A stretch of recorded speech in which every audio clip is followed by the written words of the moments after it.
Bonjour, donc nouvelle vidéo. Pour ceux qui ne me connaissent pas, je m'appelle donc Erwan. Je suis un stit et autiste, voilà. Pas que, hein, bien sûr, pas que un stit, pas que autiste, mais c'est là-dessus que je focalise un peu les différentes vidéos que j'ai faites jusqu'à présent, pour vous parler un petit peu des différentes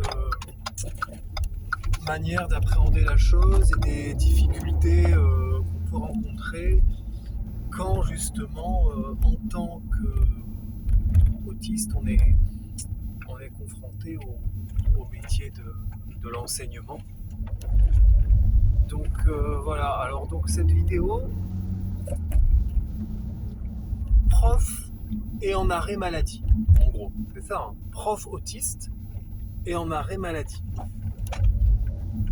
Trois choses importantes, trois règles à suivre, ou du moins que je me suis imposé au fil des années et que je respecte seulement depuis très peu de temps. Trois règles à suivre pour vivre ce moment correctement. Être prof et être en arrêt. Prof autiste et en arrêt. Donc, trois choses, trois règles. La première, déculpabiliser. Déculpabiliser. Ben ouais. Moi, pendant très longtemps, quand j'étais en arrêt maladie, parce que ça fait quoi? C'est ma 17e année que je fais un stit, et je réfléchissais, je faisais un petit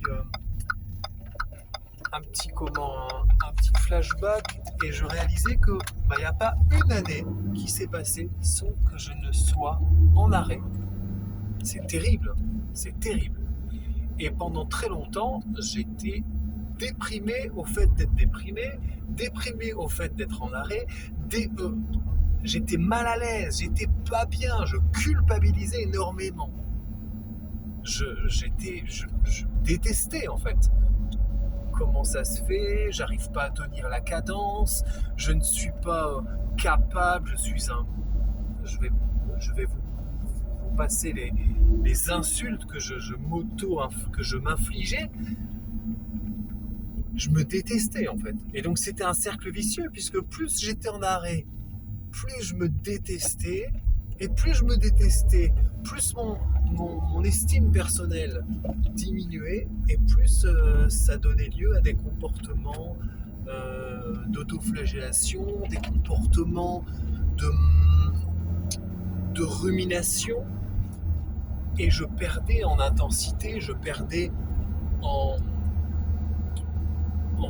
force, tout simplement, dans ma manière d'être, dans ma manière de concevoir le métier. Et puis, avec le temps, avec l'expérience, je me suis dit, mais on m'a dit aussi, hein, bien évidemment, en fait, Erwan, c'est de ta faute si tu es comme ça. Est-ce que c'est de ta faute si la société, le monde entier, n'est pas adapté à toi? Est-ce que c'est de ta faute si tu fonctionnes différemment? Est-ce que c'est de ta faute si une demi-journée de cours intensive est équivalent à 10 journées de cours de certains instituts lambda? Au niveau de la fatigue, au niveau des nombreuses interactions qu'on peut avoir quand on est professeur, au niveau des imprévus, au niveau de tout ça, forcément, c'est normal que tu te fatigues très clairement beaucoup plus rapidement que la moyenne. Tu te fatigues beaucoup plus facilement que tes collègues neurotypiques. C'est très bête en fait. C'est pas une question d'être flemmard, de pas tenir le... Non, c'est ta constitution. C'est comme ça, c'est prouvé. Tu es un putain d'autiste. Voilà.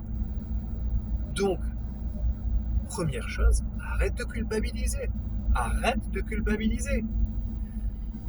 C'est pas forcément facile, c'est pas évident, mais il faut se rendre à l'évidence. C'est complètement normal en fait. C'est même normal, puisque le monde n'est pas adapté à toi.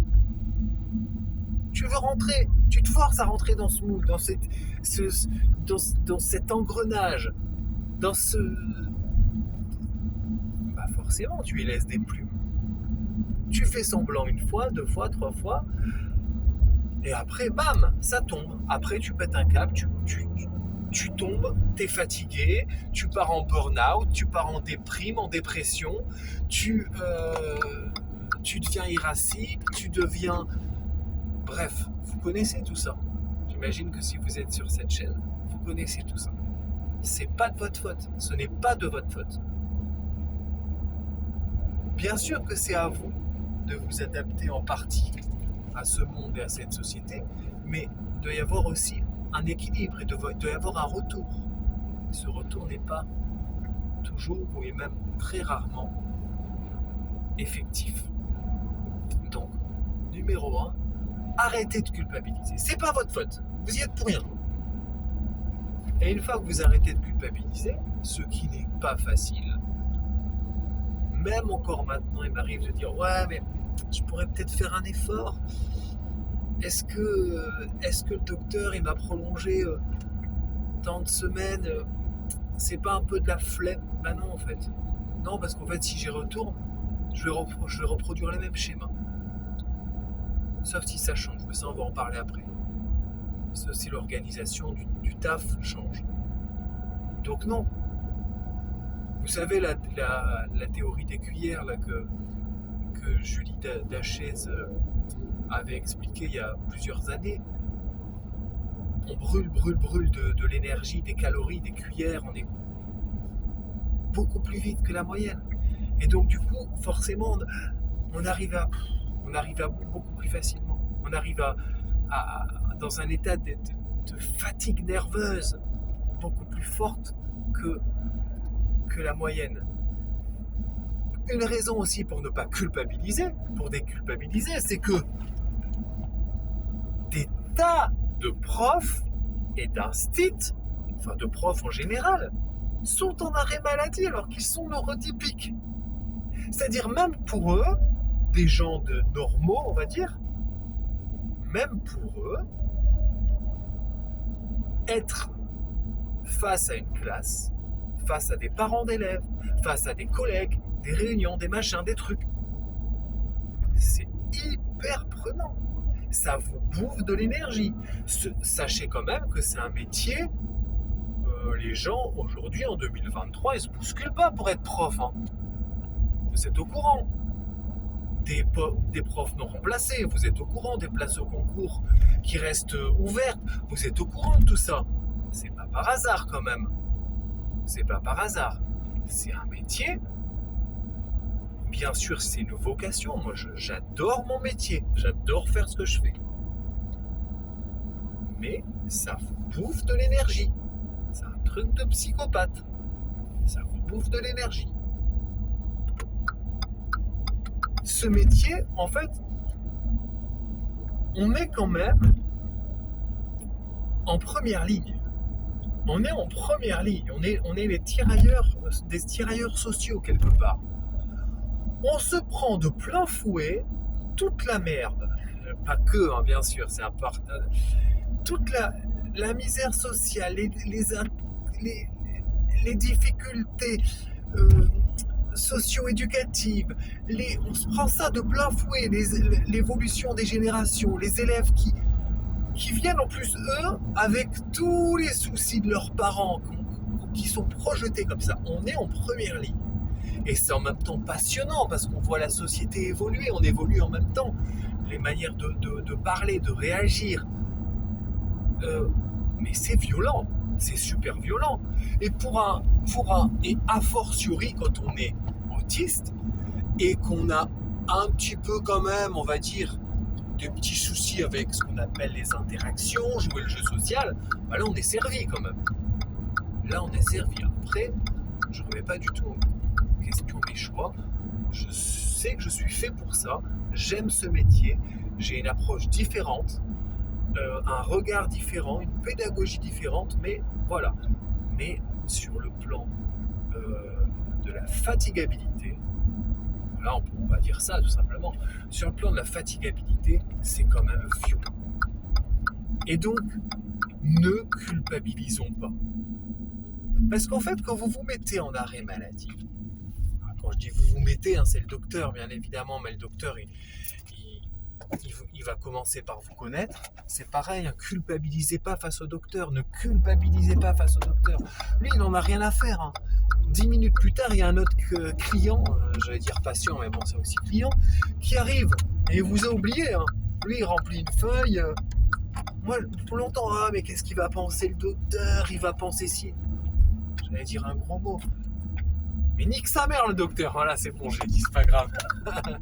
Nique sa mère, c'est pas grave. Pas pour lui, c'est une façon de... Mais c'est pas grave. En fait, le docteur, il est là pour vous aider. Il n'est pas là pour vous juger. Il n'est pas là pour vous juger, le docteur. Il ne vous juge pas.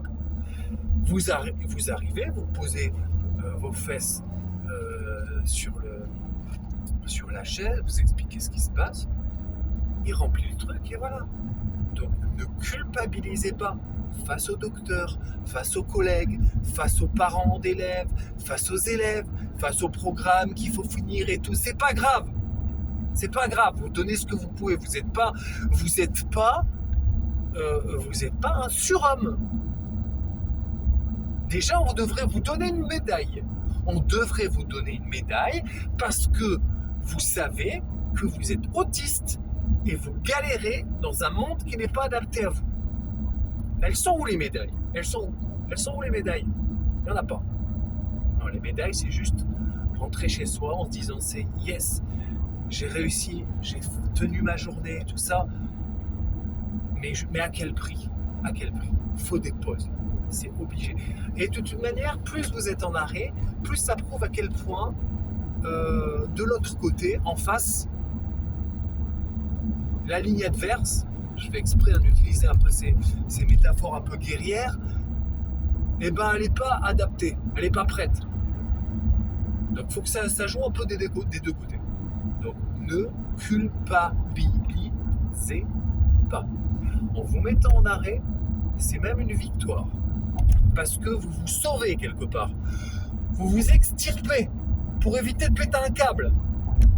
Pour éviter qu'il soit trop tard, pour éviter de partir en burn-out, en effondrement autistique, pour éviter de finir aux urgences à vous faire recoudre la main parce que vous avez fait de l'automutilation, vous avez défoncé une porte, une vitre.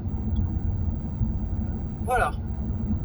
Vous vous sauvez pour votre bien et pour le bien de votre entourage. Vous n'avez pas envie que votre entourage y voit un prof, que vos élèves ils aient un maître ou une maîtresse ou un prof ou un institut ou ce que vous voulez, épuisé, tout mou, pas bien, tremblotant. Non, vous devez donner la meilleure version de vous-même. À vous-même, mais à vos élèves également. Donc, déculpabiliser. Ça, c'est la première chose. La deuxième chose, respectez-vous. Respectez-vous. On est dans le prolongement de ce qu'on a dit précédemment. C'est-à-dire que pendant cet arrêt, vous n'allez pas ruminer. Bien évidemment, je dis ça, moi, je suis le premier à ruminer.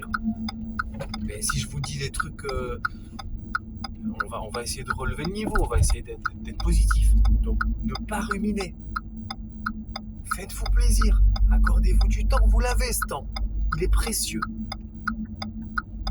Donc maintenant que vous ne culpabilisez pas, vous pouvez respirer, sortir, faire, passer du temps concernant vos intérêts restreints, passer du temps avec les gens que vous aimez, passer du temps, c'est rien, c'est un bruit, c'est désagréable, mais c'est des blocages ceinture arrière, bon bref, n'importe quoi. Faites-vous plaisir. allez, je sais pas moi, allez à la piscine, allez nager, allez courir, faites du sport si vous aimez le sport, faites de la musique, prenez soin de vous, parce que commencez par vous-même déjà, au lieu d'attendre que les autres.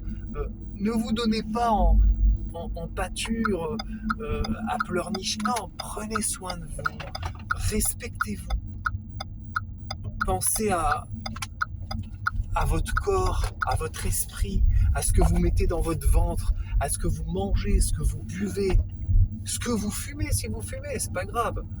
Je veux pas faire le mec, le yogi qui n'a aucun vice, etc. C'est moi il y a pas si il y a quelques années, je fumais comme un pompier, je buvais comme un dingue, je mangeais, j'avais 30 kilos de plus, je me respectais pas là. Très clairement, je me respectais pas. Je me mettais la race, je me mettais la misère dans tout. Je me respectais pas. Je me respectais pas et du coup ça se voyait sur ma manière d'être, sur ma manière de réagir, ma manière de parler. Donc respectez-vous. C'est pas grave. Vous êtes en arrêt, profitez. Allez respirer. Riez. Je sais pas, regardez des séries marrantes. Faites des trucs. Et me sortez pas. Ouais, mais j'ai pas d'argent. Arrêtez. Vous prenez vos jambes, vous marchez, vous allez courir. Vous n'avez pas besoin d'argent. Vous avez une connexion internet, oui ou non? Bon, actuellement, vous me regardez. Vous vous allongez, vous faites de la méditation, vous respirez. Vous regardez des trucs que vous aimez bien, vous écoutez de la musique que vous aimez bien. Il y a des milliards de choses à faire pour vous mettre bien, pour vous détendre, pour vous respecter, pour faire redescendre la tension, pour faire redescendre le stress, pour annihiler tout sentiment de mal-être, de culpabilité. Continuez à vous renseigner sur l'autisme. Qui vous êtes, parce que l'autisme c'est pas une grille qu'on applique, hein. C'est pas ah bah lui c'est un autiste machin, genre Asperger, tac, donc s'il est comme si, non, il y a des milliards de nuances, il y a des tas de nuances dans l'autisme. Continuez à vous renseigner sur vous-même, votre manière de vivre, d'appréhender la réalité, de réagir, parce qu'à chaque fois vous grappillez des informations sur vous-même et vous refaites pas les mêmes erreurs, vous vous respectez. C'est ça. Se respecter, c'est prendre en considération le fait que vous êtes dans un processus évolutif, qu'il y a des hauts, il y a des bas, et vous êtes là, vous mettez pas mute sur votre manière d'être, vous mettez pas mute sur votre manière de réagir, vous mettez pas un voile sur vos émotions, laissez-vous aller, laissez-vous pleurer, rire, même stresser. Respectez-vous, respectez votre corps, votre esprit, votre mental, votre environnement aussi, bien évidemment. Si vous vous retrouvez dans un appart tout dégueulasse avec plein de trucs qui traînent partout, je dis moi-même je suis le premier à faire ça, à avoir fait ça. Bah vous respectez pas, c'est dégueulasse autour, vous êtes pas bien, vous restez comme ça sous votre couverture.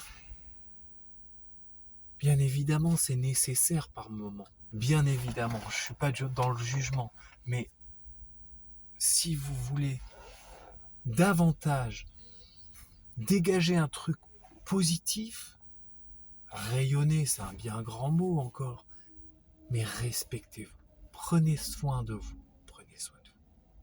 C'est pas votre faute, culpabilité zéro. On se respecte, numéro 2.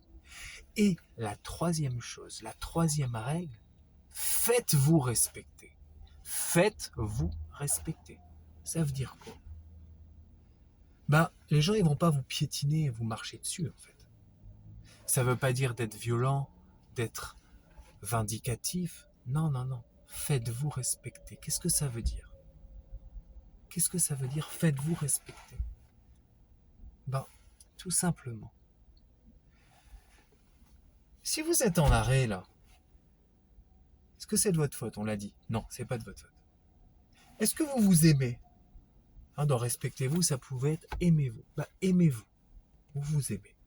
Vous êtes comme vous êtes, avec vos défauts. Vous avez plein de défauts comme tout le monde, avec vos qualités. Donc les autres, ils doivent ressentir ça. Ils doivent avoir envie de vous respecter.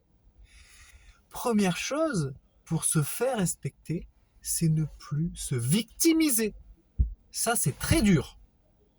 Parce qu'on a très envie de dire, putain, mais regarde, je suis autiste, merde, j'arrive pas à tenir un trimestre entier, j'arrive pas à tenir un trimestre entier, je suis comment... Là, en fait, je vais changer de place parce que je m'étais garé sur une place de parking et il y a le gars qui est garé à côté de moi, il me regarde bizarre parce que je parle tout seul et tout ça et ça me déconcentre en fait, ça me déconcentre. Donc respectez-vous. Ouais, je fais des gestes et tout bizarre. Vous faites respecter, donc ne pas se donner en pâture comment dire, aux gens qui vont dire ah ouais, excusez-moi, je perds mes moyens là, je pense encore au gars de tout à l'heure. Ne pas se victimiser. Bah tu comprends, moi je suis autiste, je suis pas bien, nanani, nanana, faudrait peut-être être plus gentil avec moi, nanana, nanana, va nique sa mère. J'ai encore bien. Bref. Non, parce que ça marche pas en fait. J'ai déjà essayé, hein. J'ai déjà essayé plein de fois. Les gens, ils ont leur vie en fait, ils s'en foutent. Ils ont leur vie, ils font ah ouais, oh, putain, lui il fait chier, lui c'est le boulet, il fait chier avec ses problèmes. Non, non, non, non, non. Faites-vous respecter, ça veut dire que vous anticipez déjà. Mais pas en vous mettant la pression, hein. Vous anticipez votre retour en disant attends. Moi j'étais en arrêt, ça veut pas dire que j'étais allongé comme une merde à chialer, hein. Non. Bon, ça a peut-être duré 2-3 jours, mais ça vous en parlez pas. J'étais en arrêt, je me suis reconstruit, je suis revenu bien pour être en forme. Par contre là, j'ai eu le temps de réfléchir, ça va pas, ça non plus. Cette organisation de classe avec tel collègue, je sais pas quoi, échange de services, machin, je donne des trucs qui me... Ça du coup ça me va pas, je suis désolé. Bah je suis autiste en fait. Bah ouais, mais en fait c'est pas je suis autiste, non. En fait mon fonctionnement me permet pas d'agir comme ça. Sinon je veux bien, mais le problème c'est ça va se retourner contre toi après, parce que moi après je vais être désagréable, je vais foirer. Trouvez des arguments. Faites-vous respecter. Vous voyez ce que je veux dire quand je dis ça? Je sais pas si c'est très clair. Faites-vous respecter. Vous avez eu le temps d'être en arrêt. Mais écoutez, je suis désolé, mais je peux pas reprendre comme ça. On va prolonger mon arrêt. Vous voyez ce que je veux dire? Par rapport au docteur. Faites-vous respecter. Non, parce que je me connais. S'il y a bien une personne, vous n'avez pas besoin d'être docteur, qui vous connaît mieux que tout le monde, c'est vous-même. Vous connaissez comment vous respirez, comment vous évoluez, comment vous pensez, comment vous ressentez les choses, comment vous avez mal, de quelle manière, à quel degré, à quel niveau.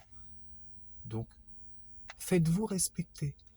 Faites connaître autour de vous comment vous fonctionnez, pour que les gens réagissent en fonction, parce qu'il faut leur dire en fait. Si on leur dit pas, ils vont pas savoir. C'est ça qui est problématique. Pendant longtemps, moi, j'ai eu ce problème. Il faut le dire. C'est énervant. Mais ouais, en fait, tu vois, je suis autiste parce que dadali. Donc quand tu me dis ça, moi je vais penser ça. Donc la prochaine fois, tu me le dis de telle manière. Vous voyez ce que je veux dire? Vous préparez en amont votre retour. Sur le champ de bataille. Sur le terrain. Et bien évidemment, ce champ de bataille va se transformer après. Il va se transformer en champ de rose. C'est beau ça. Il va se transformer. C'est ça, se faire respecter. C'est pas faire le lourd. Non. C'est dire les choses clairement.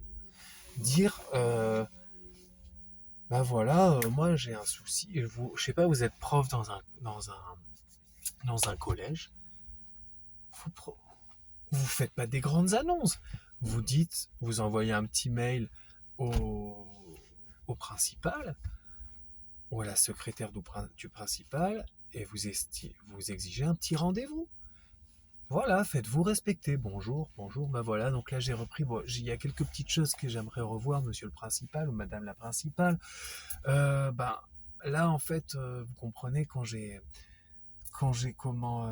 ces 3 classes à suivre, je suis super... je suis en stress. Ce qui serait bien pour moi, c'est d'avoir une heure de libre et de déplacer. Vous voyez ce que je veux dire? Et même si c'est pas maintenant, ce sera pour l'an prochain. Pour aménager proposer des aménagements vous-même à à vos collègues, au principal. Enfin, vous voyez ce que je veux dire? C'est ça, se faire respecter. C'est petit à petit grappiller les aménagements, pour que progressivement tout le monde puisse être en mesure d'avoir une attitude respectueuse et adaptée à vous.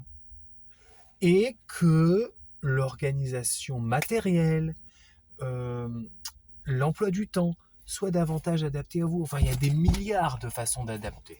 J'ai déjà fait plusieurs vidéos sur l'adaptation du poste de travail. Donc c'est ça. Donc, si je récapitule, quand vous êtes en arrêt, prof autiste en arrêt, surtout ne culpabilisez pas, déculpabilisez. 2, respectez-vous, faites-vous du bien. Respectez-vous, écoutez votre cœur, écoutez votre corps, écoutez votre esprit. Pensez à... Enfin voilà. Et 3, faites-vous respecter. C'est-à-dire, soyez dans une démarche active et pas passive. C'est ça en fait, tout simplement, se faire respecter. C'est pas être dans la passivité, être dans l'action, être à l'écoute. Même si vous prenez des coups, toujours être à l'affût. Vous faites des sports de combat, vous prenez un coup, bam, un coup au menton. Soit vous montrez un signe de faiblesse. Et votre adversaire, il va vous finir. Il va avoir l'ascendant psychologique. Je dis ça parce que ça m'énerve. Je l'ai fait, ça. Pas plus tard que hier. Comme quoi, vous voyez, je donne des conseils, mais je me remets en cause tout le temps. J'ai fait toutes les erreurs possibles et je continue à les faire. Mais là, c'est quand même, je trouve, je vais mieux. Votre adversaire continue. Il a l'ascendant, bam, bam, bam, il vous enchaîne. Et là, vous vous faites pas respecter. Alors que vous gagnez avant. Je gagnais avant. Le début du round, je gagnais. Bon, bref, je pars dans tous les sens. Le début du round, je gagnais. Bam, je me prends dans la bouche. Et là, je me suis fait... Donc voilà. On reprend. Je vais me calmer là. Je suis tout feu, tout flamme. Je suis tout feu, tout flamme. Donc, vous prenez un coup. C'est pas grave. J'ai pas une remarque désobligeante d'une collègue, comme par hasard. Bim, ça vous fait mal. Mais vous baissez pas la tête pour en reprendre une deuxième. Mais ça veut pas dire que vous allez la manger et l'insulter. Non. Vous passez à autre chose. Vous essayez de voir le bien qu'il y a en elle, la beauté qu'il y a en elle, la part de divinité qu'il y a en elle. Vous voyez ce que je veux dire? Et du coup, ce coup, vous l'encaissez, mais vous le transformez en positif. Vous dites, c'est bon, j'ai compris, elle m'a dit ça. C'est pas grave, on va rebondir. Et même si vous rebondissez pas, vous gardez l'état d'esprit de rebondir. Rien qu'en ayant l'intention de rebondir, c'est déjà mieux. Et comme ça, vous vous faites respecter. Et comme ça, elle va se dire, je lui ai mis une pique, et il sait pas ou elle sait pas démonter. Elle a continué, elle est restée gentille ou gentille, parce que la gentillesse, c'est pas une faiblesse. C'est pas une faiblesse. Pas du tout. Attention, il ne faut pas confondre gentillesse et bêtise. Et soumission. Vous pouvez être gentil, avoir le cœur sur la... avoir le... Voilà. Bon, je pars un peu dans tous les sens. Je vais terminer la vidéo maintenant. Donc voilà. Donc en tout cas, si vous êtes en arrêt, c'est pas grave. Ça fait partie du processus. Profitez de cet arrêt pour travailler des choses, pour vous détendre, pour ne voilà, surtout ne culpabilisez pas, c'est pas votre faute. Vous êtes autiste, c'est pas vous qui l'avez choisi. Vous vous en rendez compte chaque jour un petit peu plus. Vous continuez à faire un travail sur vous-même, à rechercher en quoi vous pouvez vous améliorer. Qu'est-ce que vous avez amélioré? C'est toujours bien d'avoir d'avoir en tête une grille qui vous permet de pointer les moments où vous avez progressé. Et voilà. Bon, je vous laisse. À bientôt et merci pour celles et ceux qui font des commentaires. Voilà, merci. Au revoir.